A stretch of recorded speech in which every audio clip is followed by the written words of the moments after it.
India's merger cities అంటే ప్రపంచంలో వేగంగా మునుగుతున్న నగరాలు. ప్రపంచంలోని తీర ప్రాంతాల్లో వేగంగా మార్పులు జరుగుతున్నాయి.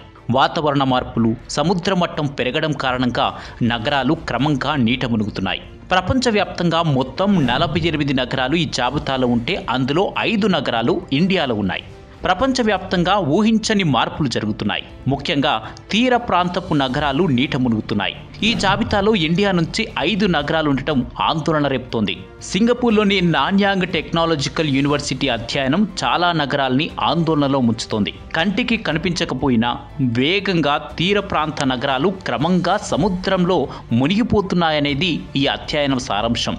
అయితే ఆసియా, ఆఫ్రికా, యూరప్, అమెరికాలోని 48 తీర ప్రాంత నగరాలను అధ్యయనం చేసింది ఈ బృందం. వాతావరణంలో మార్పులు, సముద్ర మట్టం పెరగడమే నగరాలు నీట మునగడానికి కారణం. గుజరాత్ అహ్మదాబాద్లోని కొన్ని ప్రాంతాలు 2014 నుంచి 2020 వరకు సగటున ఏడాదికి 0.01 సెంటీమీటర్ల నుంచి 5.1 సెంటీమీటర్ల వరకు మునుగుతోంది.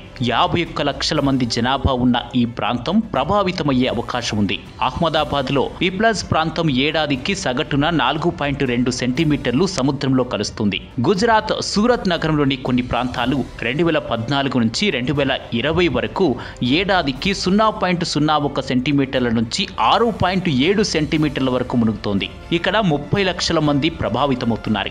ఇక్కడి కరంజ్ ప్రాంతం అత్యంత వేగంగా ఏడాదికి 6.7 సెంటీమీటర్లు కృంగుతోంది. భూగర్భ జలాలను విపరీతంగా తోడేయడం వల్ల సముద్ర మట్టం పెరుగుతుంది. అతివృష్టి పరిస్థితుల కారణంగా ఈ ప్రాంతానికి భవిష్యత్తులో తరచూ వరదల ప్రభావం పొంచి ఉందంటున్నారు నిపుణులు. దీంతో వర్షపు నీటి పరిరక్షణ దిశగా భూగర్భ జలాల పునరుద్ధరణే లక్ష్యంతో Ahmedabad municipal corporation climate resilient city action ప్లాన్ను అభివృద్ధి చేస్తుంది. తమిళనాడులోని చెన్నై 2వ స్థానంలో ఉంది. 2014 నుంచి 2020 వరకు ఏడాదికి సగటున 0.01 సెంటీమీటర్ల నుంచి 3.7 సెంటీమీటర్ల వరకు మునుగుతుంది. ఇక్కడి 14 లక్షల మంది జనాభా ప్రభావితమవుతుంది. చెన్నైలోని తారామణి ప్రాంతంపై ప్రభావం ఎక్కువగా ఉంది. ఏడాదికి సగటున 3.7 సెంటీమీటర్ల చొప్పున సముద్రంలో కలిసిపోతుంది. వ్యవసాయం, పారిశ్రామిక, గృహ అవసరాలకు అత్యధికంగా భూగర్భ జలాలను తోడేయడమే కారణమని నిపుణులు చెబుతున్నారు. పశ్చిమ బెంగాల్ రాష్ట్రంలో కోల్కతా నగరంలోని కొన్ని ప్రాంతాల్లో 2014 నుంచి 2020 ఏడాదికి 0.01 సెంటీమీటర్ల నుంచి 2.8 సెంటీమీటర్ల వరకు నీట మునుగుతున్నాయి. 90 లక్షల మంది జనాభా ప్రభావితమవుతుంది. ఇక్కడ ఈ రాష్ట్రంలో బట్పారా ప్రాంతం అత్యంత వేగంగా ఏడాదికి 2.6 సెంటీమీటర్లు నీటిలో మునుగుతోంది. ఇక మహారాష్ట్ర ముంబైలోని కొన్ని ప్రాంతాలు 2014 నుంచి 2020 వరకు ఏడాదికి 0.01 సెంటీమీటర్ల నుంచి 5.9 సెంటీమీటర్లు కుంగిపోయాయి.